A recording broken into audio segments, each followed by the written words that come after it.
everyone, welcome to this week's video. I'm so glad you're here. Today we will be discussing Attack on Titan chapter 134 and analyzing what we can from it. This chapter was pretty straightforward, so there might not be a whole lot to analyze, but it was also very contemplative because it wasn't very dialogue heavy. There's this theme of motherhood throughout the entire chapter, starting off with Historia giving birth. I really do hope that she has a safe delivery and that everything goes smoothly because I really do love her and I feel bad for her. She finally felt like she could be free, then was forced to become queen, and then was forced by the circumstances to get pregnant. After Ymir told her to live a life that she was proud of, I can't imagine that this is what she wanted. Moving on, we get some wider shots of the rumbling and just the pure devastation that it's causing. It reminds me a lot of chapter 131 with Ramsay and Halil, where we see the rumbling directly destroy Liberio. That was the first chapter that we really saw how horrible the rumbling is, and this one really furthers that as well. Eren has literally pushed the people to the end of the world, and they've become desperate.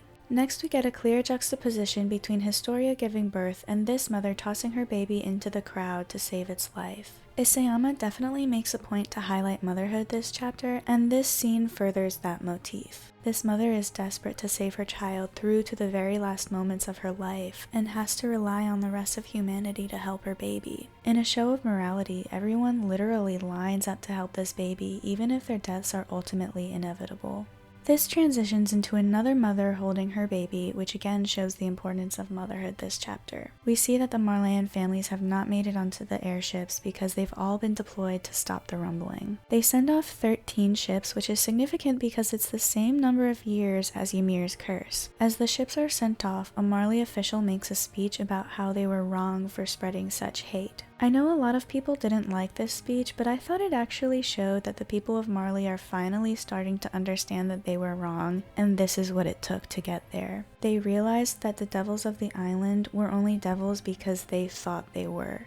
Marley pushed that agenda onto them. Eren Yeager is the devil born from their hatred, but they've also realized now that it's too late. Honestly, this could have been Eren's plan all along. He might have seen that this was the only way for Marley to release their hatred. When hearing this speech, Reiner's mother falls to the ground, saying that she had never been a real mother to Reiner, but was simply using him for revenge. Again, the theme of motherhood is brought up here. When we first met her, she was literally the poster child of the Marleyan belief that Eldians are devils. She said horrible things about them, but now she's finally realizing that that was all completely wrong. These people hope to start a new era of peace with whoever's left after this, but I wonder if there will still be people with that old Marleyan hatred in them. There has to be people that would hate Eldians even more after this, believing that everything they said was true. It's exactly like Erwin said, that there will always be fighting as long as there are two humans left. In any case, their hope is short-lived because the Beast Titan materializes out of the bones from Eren's Titan, and he's here to play baseball as usual. Except this time, Marley is getting his wrath and not the Survey Corps. To me, it looks very obvious that the Beast Titan is being controlled by either Eren or Ymir because he's still attached at the neck to Eren's Titan. It's hard to say if Zeke is even in there, to be honest. Though if Zeke is still in there, then cutting the thing attached to his neck should set him free. I still think that Zeke wants to help stop Eren since that's the last thing that Grisha told him to do, so detaching him instead of killing him would be beneficial to the alliance. The Marley families watch in fear as their final hopes are being crushed. Annie's dad and Reiner's mom try to comfort themselves by believing that their kids are safe on the island, but everyone is caught off guard when they see the plane coming towards them, and we finally get to see the alliance this chapter. The engine is failing as they're about to jump off the plane, so we can only hope that Onyankopon will survive his emergency landing. Hopefully Falco will make it in time to save him, but this is Attack on Titan after all. We've got the Acker instincts going off as the Beast Titan starts aiming at them instead. Armin says that their objective is to destroy him, and with that they jump off the plane and finally give us the final audio moment that we've all been waiting for. Being able to finally put a visual to this audio seriously makes me tear up, so I can't even imagine what it's gonna be like when it's fully animated.